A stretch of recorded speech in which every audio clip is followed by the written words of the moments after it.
Chapter 3. The Pit. Followed by his bodyguard on their shaggy ponies, Togrul trotted smartly from the town. The chain, now wound around the pommel of his saddle, clanked against the clumsy wooden collar that confined the neck of the Cimmerian slave. The muscles of Conan's legs were strong from years of toil at the wheel, and massive was his chest. Yet his thews ached, and each indrawn breath became a strangled sob as his master quickened his pace from a trot to an easy canter. Stones thrust jagged edges against Conan's naked feet. Once, when he stumbled, he was dragged along until the pony, unsettled by the unaccustomed weight of an inert body, slowed to a walk. Then the youth regained his footing and forced his bruised and bleeding limbs to carry him forward. At length, the group dismounted for their midday meal. A skin of sour red wine and slabs of bread and cheese were passed around. Conan, listening to the men's rude banter while he munched his food, learned that his new owner was a pitmaster from Hyrcania, a land far to the east, beyond barren Hyperborea. Around Asgard and Vanaheim, sometimes together called Nordheim or the Northlands, the red-bearded man travelled with his troop, staging fights for the amusement of local chieftains and their gaming cronies.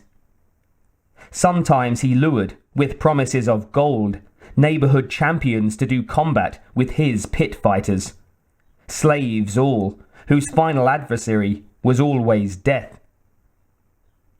As dusk turned the northern sky to steel and smudged the greenery along the narrow track, the sturdy ponies and the footsore young Cimmerian reached Togrul's encampment. Here, encircled by a rough log palisade, were several houses and sheds, a corral for the horses and pens for the pit slaves. Men who had been selected as much for their savage truculence as for their powerful bodies and superior fighting skills. Togrul halted before one of the slave pens and shouted a question to the armoured guards who lounged around the enclosure. Although Conan failed to comprehend all the Hyrcanian words, he gathered that his master was seeking someone named Uldin. Uldin proved to be a stocky, long-armed man with a shaven scalp, who, after exchanging words with Togrul, the exact meaning of which the Cimmerian did not understand, unwound the chain from Togrul's pommel and grasped it firmly in large and sinewy hands. Speaking Varnish with a foreign accent, he muttered, "Come along, you." As he was led into an airless, stench-filled room, something akin to a panic seized the young barbarian. He felt the presence of others, but their forms were only shadows in the darkness. Then Uldin lit the stub of a taper. In the flickering light of this pale candle, Conan saw his fellow slaves, ragged and unwashed, lying on the raw dirt floor. Silent, unmoving, they watched him, their fire-lit eyes reflecting scant humanity. Uldin unlocked Conan's bulky collar and removed it.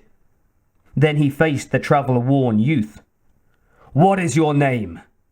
he barked. "Conan." "Whence come you?"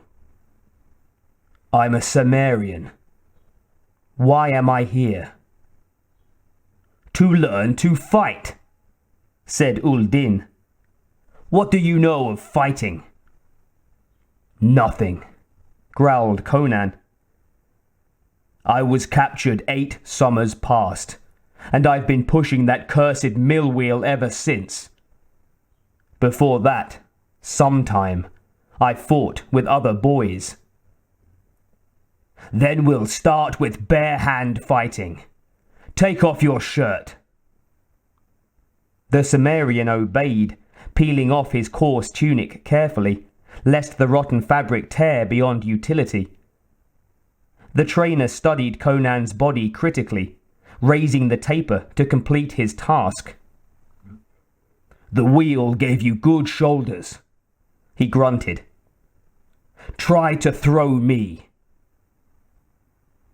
Crouching, Conan moved towards the Hyrcanian trainer, his arms reaching out for a hold.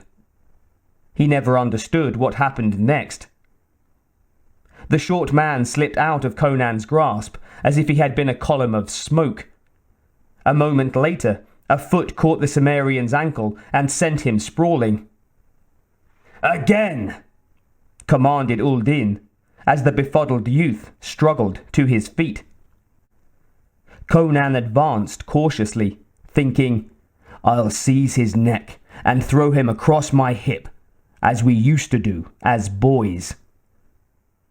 But the trainer, instead of avoiding Conan's clutching arms, allowed the Cimmerian to catch his head in the crook of an elbow.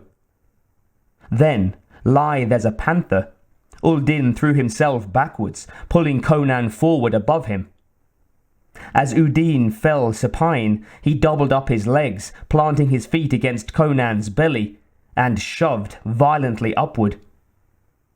The youth flew over the trainer's head to land heavily on his back.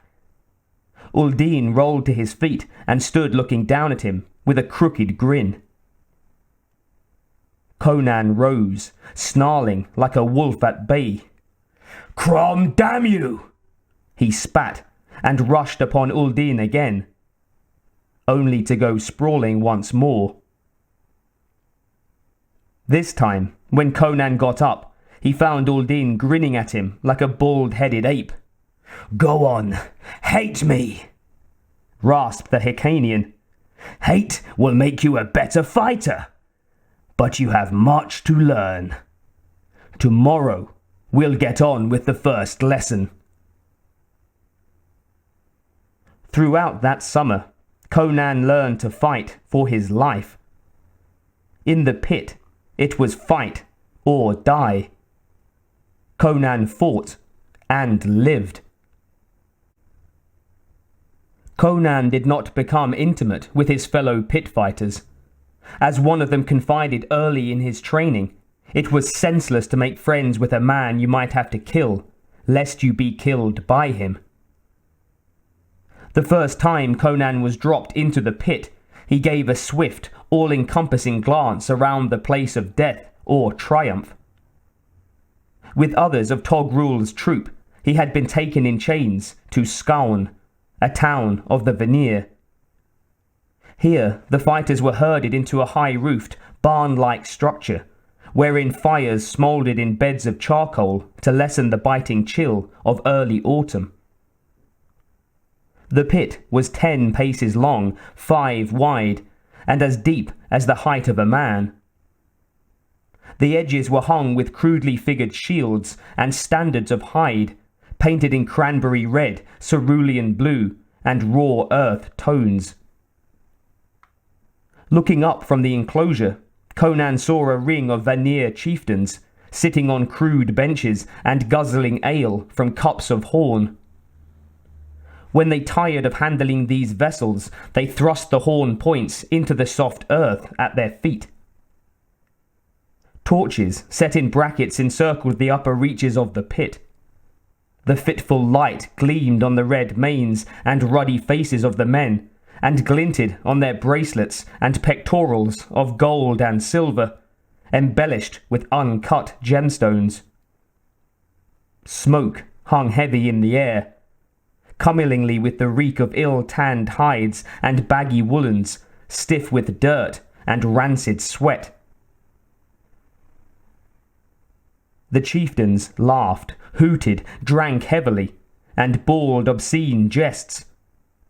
But they eyed the fighters shrewdly before placing bets, and displayed bars of gold, precious jewels, and fine weapons as earnest of their wages.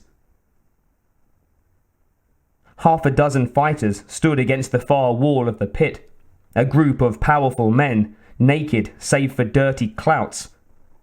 Their deep chests, broad backs, and muscled limbs were smeared with grease, to afford scant hold to their opponents. Conan recognized none of these men. Since he had heard some muttered talk among Toghrul's people of a rival pitmaster, an Aesir from Asgard named Ivar, the Cimmerian inferred that the strange fighters might be of Ivar's troop.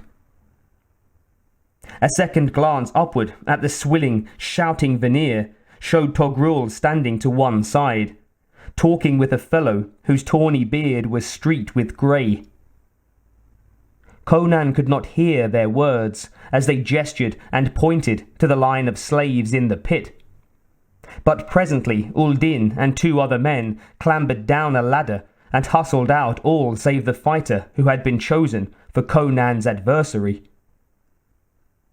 Those dismissed ascended the ladder and disappeared, leaving the barbarian alone with the remaining man, a gigantic Negro.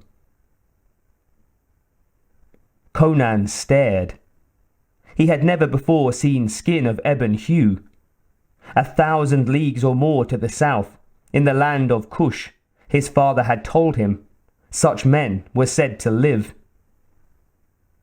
The Negro's bullet head was shaven smooth. Deep in the shining mask of his heavy-featured face, the man's eyes burned with feral fires. His jaws moved rhythmically as he chewed on a handful of leaves, and as the potent narcotic entered his bloodstream and ascended to his brain, the look in his eyes became inhuman, the eyes of a beast of prey.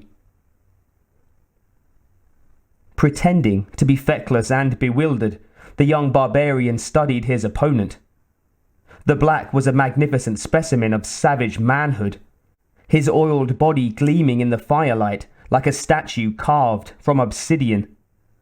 Terrific strength slept in those massive shoulders and arms, while beneath the skin of torso and legs, muscles like writhing pythons tensed and relaxed. When the drug had taken full charge of the Negro's brain, he sprang upon Conan like a charging tiger. In an instant, his huge hands closed about the novice's throat and clamped tight, sinking into the flesh and stifling the warning growl that rose from Conan's chest.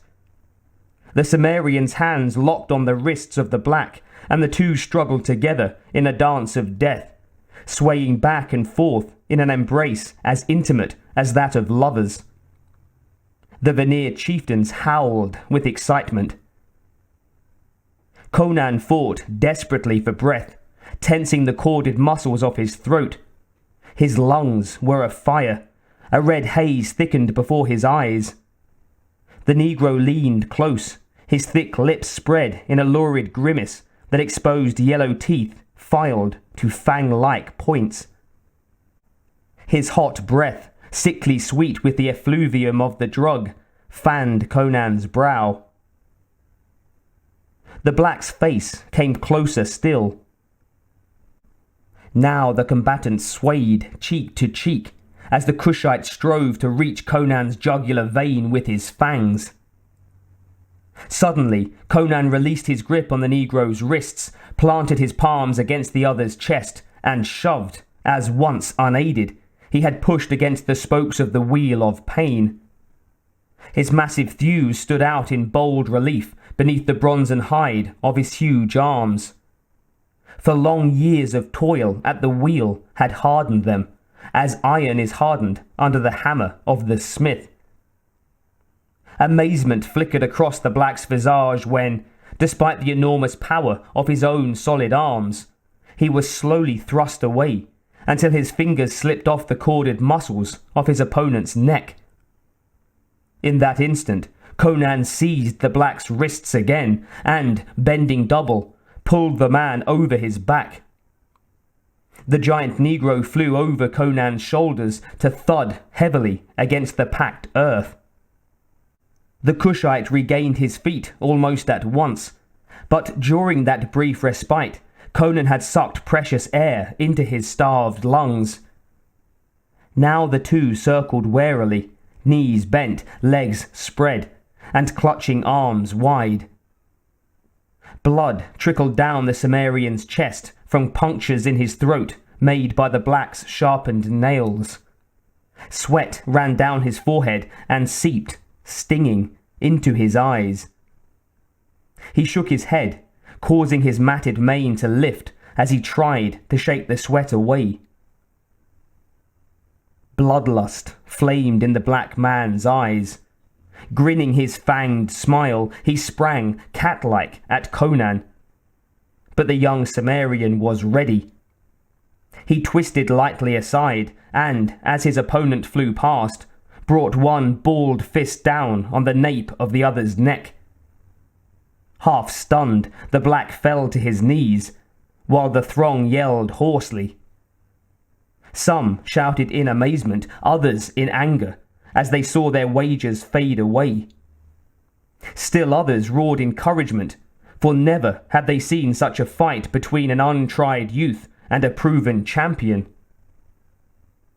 Conan ignored the crowd. For him, the world had narrowed to one pit and one antagonist. As the lust to kill welled up within him, he hammered the dazed Negro again and again, smashing his nose into a smear of red and closing an eye with a swelling bruise.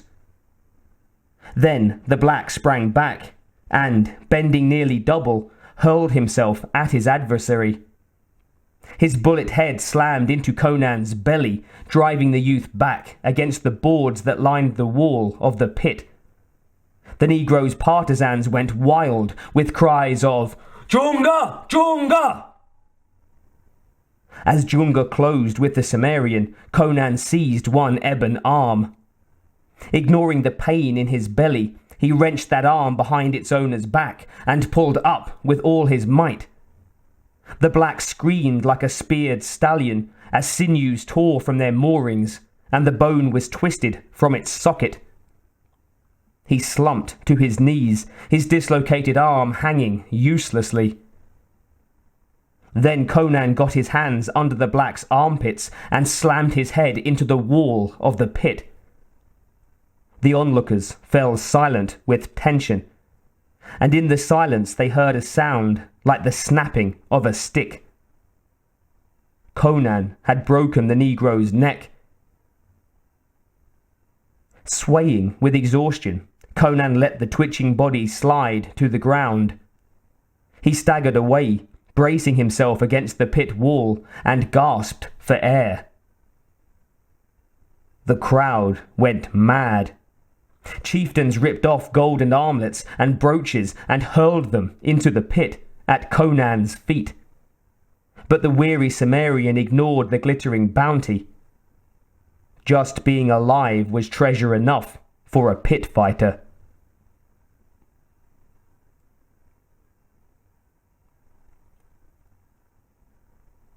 Togrul lowered himself into the pit and slapped Conan's bruised and aching shoulders. The Hyrcanian grinned and gabbled incoherent praise while stooping to gather up the golden offerings. "Come, boy," he said at last, his hands full of gewgaws.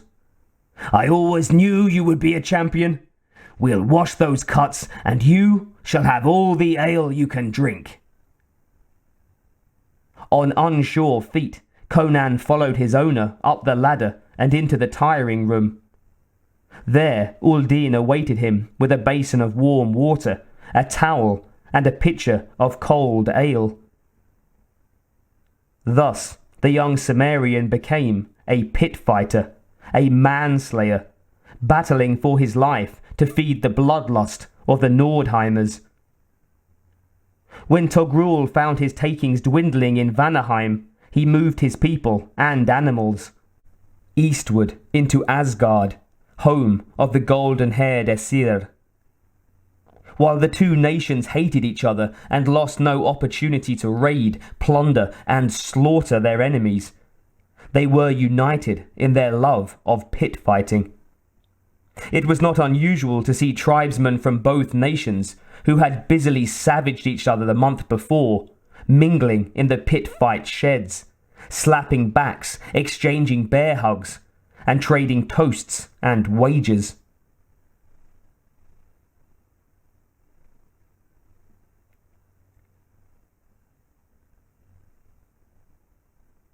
The life of a pit fighter was not quite the worst of lives, Conan grimly discovered. To face an adversary and kill him was to enjoy, for a fleeting moment at least, the illusion of freedom. It was, in a way, to be a whole man again. The grueling torment of the wheel had dehumanized him. The fierce battles of the pit restored something of manhood and self-love. Nor did Togrul treat his favourite slaves badly. Like the owner of prized horses or dogs, his master saw that they had plenty to eat and drink. Rich roasts, thick wheaten bread, and mugs of foaming black ale. Yet Togrul took care to see that his fighters did not escape.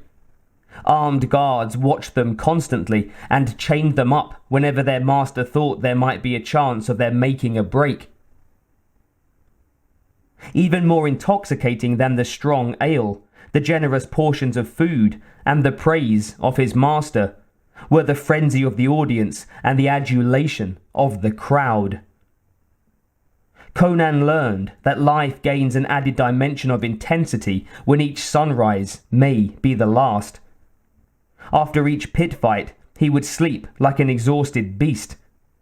Yet from time to time, his dreams became nightmares, in which he felt himself lying, disemboweled, spilling out his guts on soil slimy with blood, while a jeering throng above spat down upon him. Then he would wake at dawn in a cold sweat, glad to find himself alive and full of vigour. No, it was not quite the worst of lives, but the life of a pit fighter nonetheless dulled Conan's spirit. Seeing so much of death, he became indifferent to it, and cared little whether he himself lived or died, so long as the crowd greeted him with roars of lust and fury. As the white blanket of winter settled down on Asgard, the business of pit fighting slowed to a halt.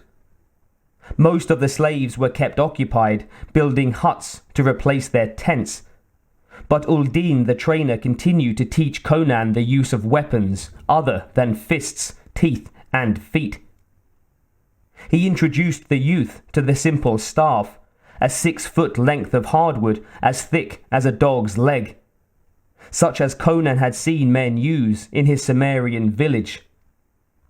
Eventually, Conan graduated to the spear, using it in both hands like a quarterstaff, but giving emphasis to thrusting with the metal spearhead. For such lethal practice sessions, he and Uldin wore protective padding and wielded blunt weapons. From the spear, the Sumerian went on to the javelin, the axe, and the sword. The first time Uldin placed a sword in Conan's hand, he turned the blade over thoughtfully. It was but a lath of iron without an edge, to which was attached an iron crossguard set into a simple wooden hilt. "Not much of a sword," growled Conan. "Not like those my father made." "Your father was a smith, then?" "Aye. He knew the secret of steel. To him, steel was a gift from the gods. A blade of well-forged steel, he said, is the only thing in the world a man can count on." Uldin grunted. "The real measure of a man lies not in the steel he carries, but in himself." "What do you mean?" asked Conan. "In a manner of speaking, it is the man who is forged, not the blade. I know, for I am a forger of men. Come, take the first guard position. Raise your shield so."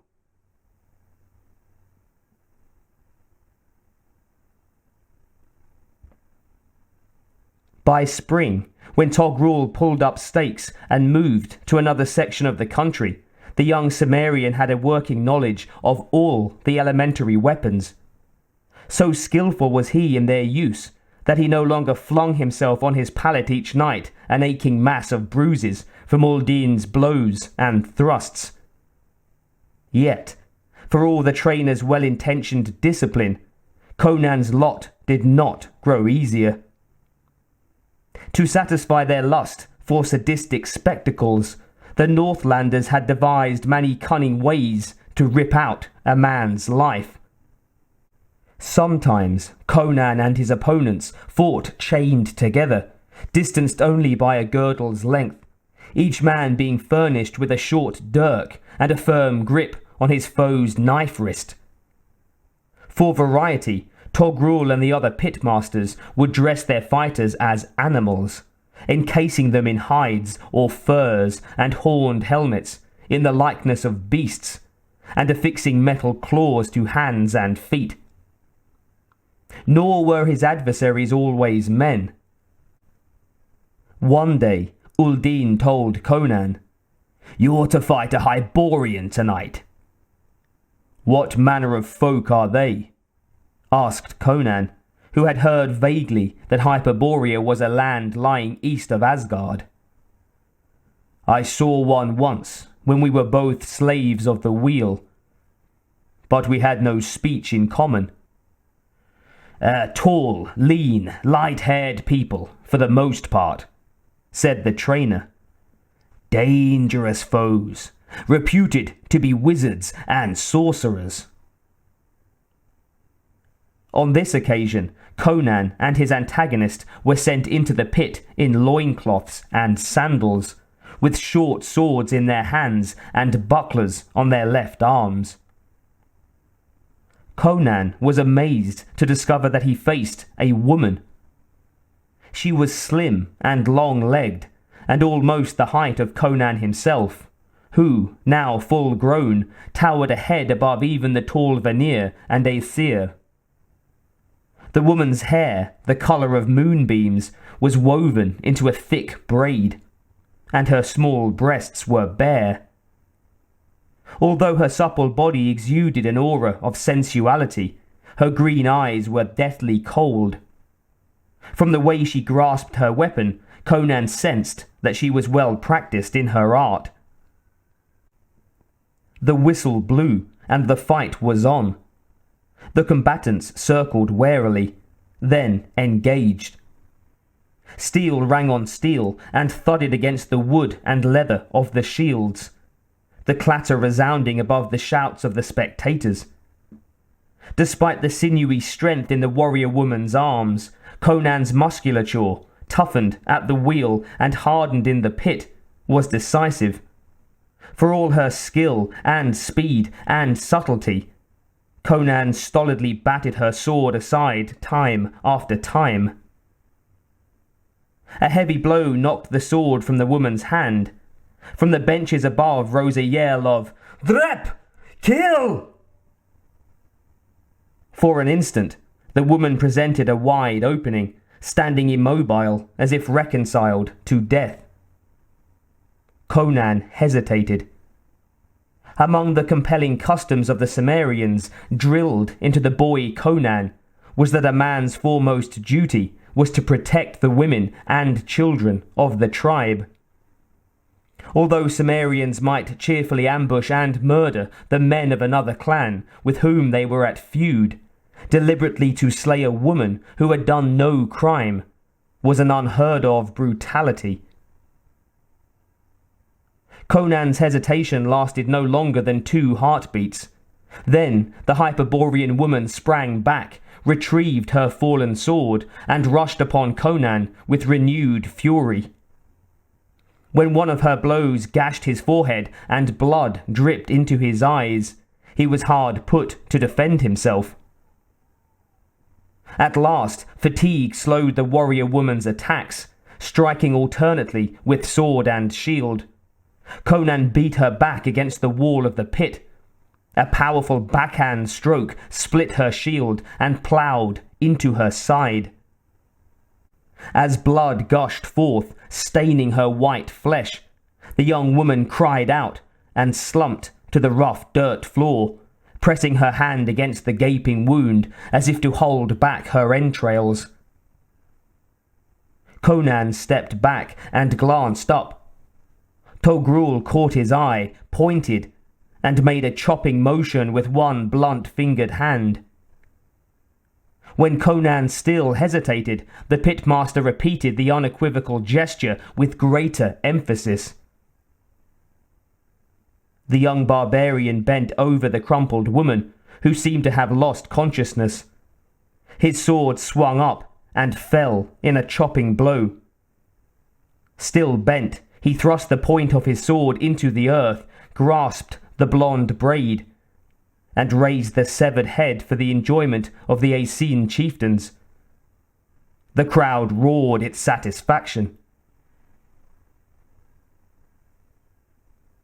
At that moment, the king related to me, I hated myself. Never have I told this tale before, for the deed is one of the few of which I am ashamed. True, the woman was dying, and the death I dealt her was perhaps more merciful than letting her die slowly. But still, the deed was vile and cowardly to a Cimmerian. Then I bethought me of Togrul, who had made me thus to despise myself. All my hatred was focused on him, and I swore that one day I would repay him for my shame.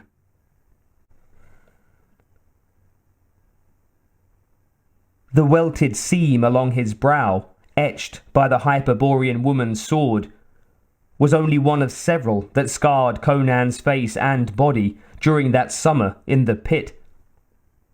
The barbarian youth became a good rough-and-ready fighter, making up in sheer strength and reach what he lacked in the more subtle understanding of the martial arts. But his lack of these refinements worried Togrul. Someday, he feared, his youthful champion would be pitted against a swordsman of comparable strength, but of superior skills. Then Conan would be maimed or slain, and, in either case, would have no further value to the gamesman. So, as autumn once more painted the forests red and gold, Togrul took his troop far to the east, across the bleak plains of Hyperborea, to a town called Valamo, near the farthest reaches of that land. There dwelt a master swordsman, whom Togrul meant to hire to teach the Cimmerian more skillful handling of his blade. There too, Togrul hoped to buy potential pit fighters in the local slave market, for death had thinned the troop to half its former number. They made the 2 months' journey in a well-guarded caravan. At every stopping place, first the Aesir and later the Hyperboreans gathered to admire Togrul's champion, who had become famous for his exploits and gigantic strength. On these occasions, the pitmaster, a showman to the core, would strip the young barbarian and display him naked on a revolving platform, from which 4 iron chains extended upward to the slave collar that he wore. Nordheimers and their women gladly paid their copper coins to stare with curious, appraising eyes at Conan's magnificent physique. Conan returned their stares with stolid indifference. He guessed that it would have amused them to witness the arousal of his body by the seductive smiles and sidelong glances of the women, but he was determined to deny them even this small pleasure. He hated them all.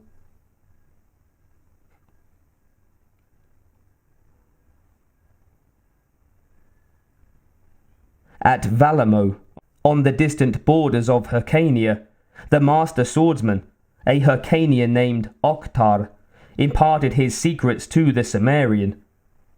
All through the winter, the youth drilled and practiced under Oktar's direction. By the time spring melted winter's heavy snows, Togrul was satisfied that nothing remained to teach his champion. During his stay, Conan learned much about these eastern lands, of which he had heard only the scantest of rumours. As Togrul's most favoured pit fighter, he was often allowed to spend the evening hours in the pitmaster's yurt, when his master entertained the warlords and chieftains who drifted into Valamo from time to time to buy and sell, or to trade gossip. Sometimes Togrul was honoured by the presence of Turanians, men of Hyrcanian stock who had drawn ahead of their nomadic fellows in the arts and sciences of civilization, and who, on the western shores of the Valiant Sea, had reared glittering cities and learned the ways of urban life. Most of the time, Conan sat cross-legged and silent on the carpeted floor of his master's yurt. But when the opportunity arose, he would ply these strangers with questions about methods of organized warfare. His questions amused the war leaders, who thought the principles of strategy and tactics of little use to a mere pit slave, whose fate it was to fight a single adversary again and again, until death overtook him. Yet Conan realized that the more he knew of matters such as these, the better would be his chances of survival. He began to think ahead. He would not, he resolved, be a pit slave forever. Since the world appeared to be a place of constant conflict, where the strong took whatever they had the power to take, he would learn to do likewise. On one occasion, after rolling up the large hide map that he had spread out across the carpet, it pleased a Hyrcanian general to query those who sat late in Togrul's yurt over cups of fine white wine. "What is the best thing in life?" he asked a Turanian princeling, resplendent in silken trousers and boots of scarlet leather, strapped in silver. Gems sparkled in the lamplight as the Turanian spread his hands in a graceful gesture. "The good life is on the open steppe, under a clear sky, with a fleet horse between your knees, a well-trained falcon on your wrist, and a cold, fresh wind in your hair." The general shook his head and smiled. "Wrong, Highness. What say you to this, Kitayan?" He shot the question at a small, elderly man who had spoken little. Conan understood that the man had come from a land named Kitai, a year's journey to the east. The small man had a wrinkled, parchment-yellow skin, stretched over a flat, slant-eyed face. He huddled in his quilted robes, which were drawn tightly to protect his thin frame from the evening's chill. Slowly, he murmured, "I say that life is best when a man can boast a love of learning and has acquired wisdom and an appreciation for fine poetry." Again, the general shook his head. Then he caught the intense gaze of Conan, who sat cross-legged on a low circular dais in the centre of the yurt, clad in a warm tunic, but chained as before. With ill-concealed amusement, the Hyrcanian general asked, "What says the young barbarian giant in answer to my question?" Conan's mouth twitched in a shadow of a smile as he replied, "The best of life is to confront your enemy face to face, to see his hot blood spill upon the earth, and to hear the lamentations of his women." Approval lit the dark eyes of the general. "The pit has not broken the spirit of your champion, O Togrul. Neither has it sapped his will. Beware lest this young tiger someday turn and rend you. He wears chains so that he cannot. said Togrul, chuckling. Conan said nothing more, but a strange volcanic fire smouldered briefly in his fierce blue eyes.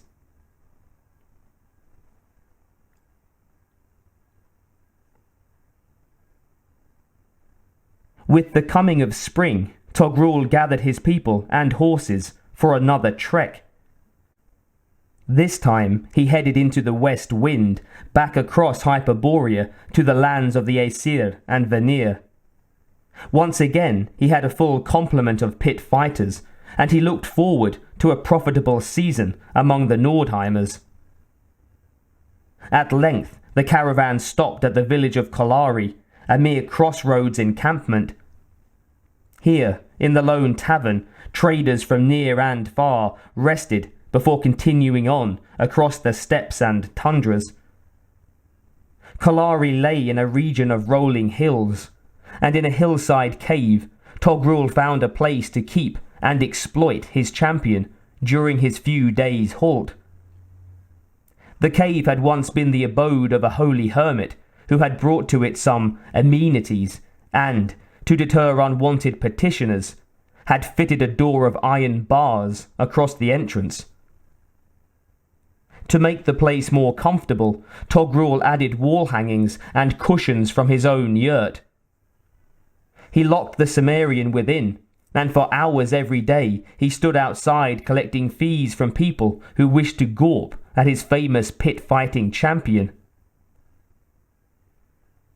One evening, at sunset, the curious departed for their evening meal. Conan, his massive physique contrasting sharply with the dainty comfort of his furnishings, sat with his back to the wall of the cave, trying, by candlelight, to decipher the words on a scroll. He had picked up a smattering of written Hyrcanian. Now, with knotted brow, slowly moving his lips, he was puzzling out each word written in the spidery script of Turan.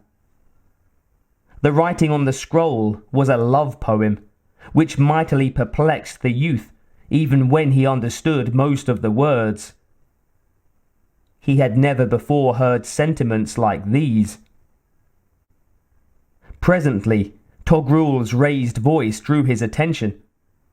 The pitmaster was chaffering with a slim young woman wrapped in a cloak of fine sable. Her dress, jewels, and confident manner suggested a lady of high rank, perhaps even kin to royalty. As Conan caught the exchange of words, he gathered that the woman wished to retain his services as a love partner for the night. He drew a sharp breath in amazement, for such a thing was unheard of among the Cimmerian tribesmen.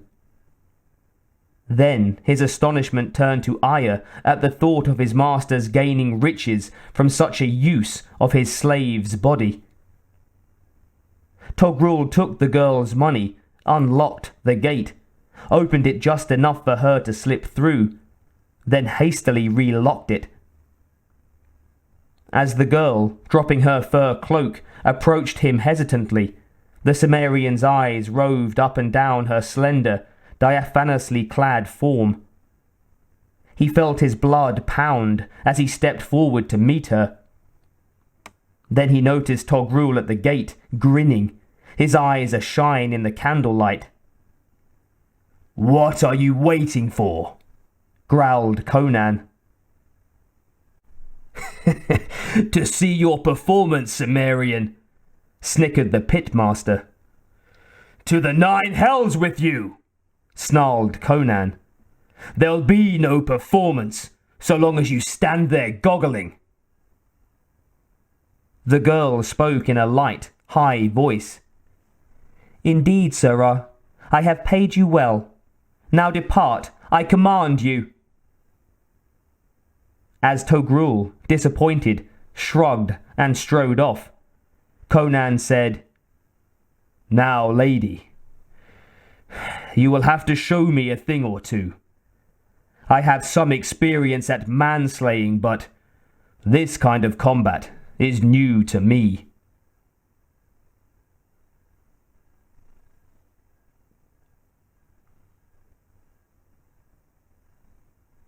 The full moon was on its downward path across the heavens when a small sound broke Conan's slumber.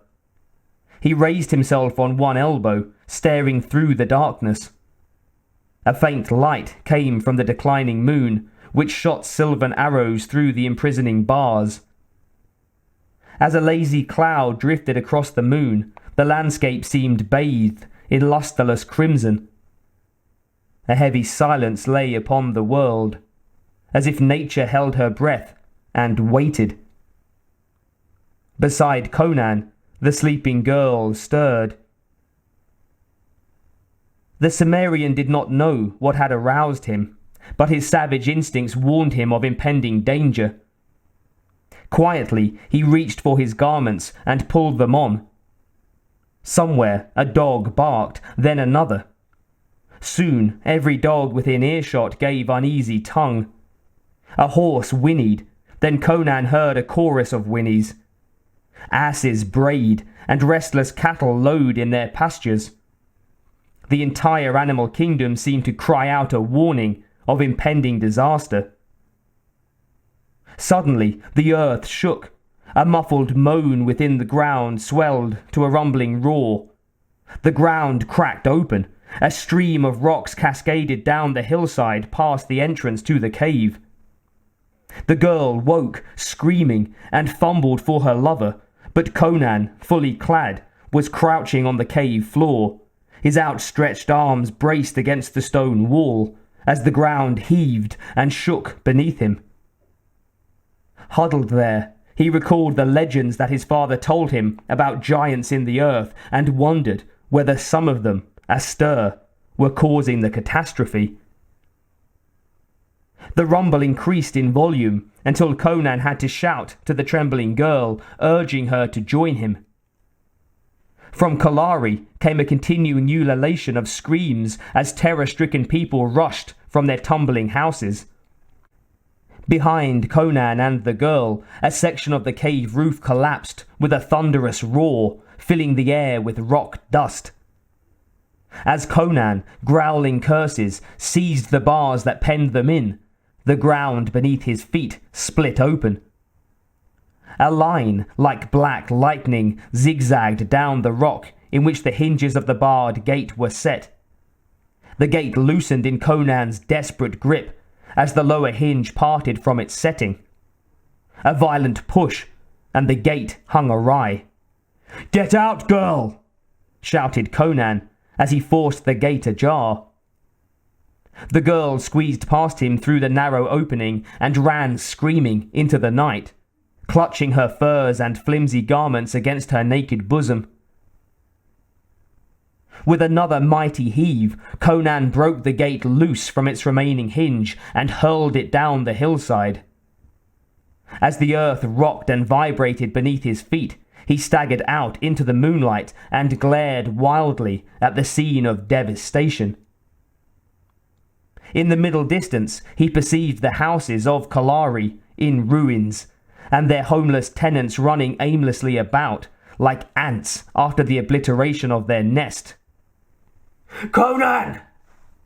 came the voice of Toghrul. "Conan! Help me!" Below him, at the foot of the little hill, Conan saw the pitmaster's head protruding from a wide crack in the earth. He saw that the earth had opened beneath the Hyrcanian's feet and swallowed him to his shoulders. Wedged in the crack, the man was unable to free himself. "Pull me out!" implored the pitmaster. "Why should I?" "I'll pay gold. I'll give you your freedom. Only save me now." "My freedom, eh?" Conan threw back his head and laughed. His first good laugh since the veneer had captured him 10 long years ago. "That I already have. Stay there, swine. If the earth swallows you down, good riddance to you." Conan turned and walked away. Guided by the moonlight, he headed for a clump of trees on a hillock. in the distance. He had neither supplies nor weapons, and did not know whither he was going, but at least he knew that southward the weather was warmer. Behind him, Toghrul's frantic voice rose to an awful shriek as, in a final earth tremor, the crack that held him closed once more. Conan saw no one, alive or dead, in the direction he chose to travel, save, after a time, one Hyrcanian warrior who sprawled beneath a fallen tree. In its descent, the tree had broken the fellow's back. Conan knelt and looted the corpse for such articles as he might need: boots, flint and steel, a dagger, a fur cloak, and a bag of coins. He also took the man's quiver and bow case, although he looked doubtfully at them, for the bow was little used among the Cimmerians, and Conan had never learned to shoot. "You'll have no use for these in the red pits of hell, Hyrcanian," he said cheerfully, "and they may serve me well before I join you there." So saying, he donned the dead man's gear and glided away through the trees. Then, as the first faint glow of dawn suffused the eastern sky, Conan increased his pace and headed south.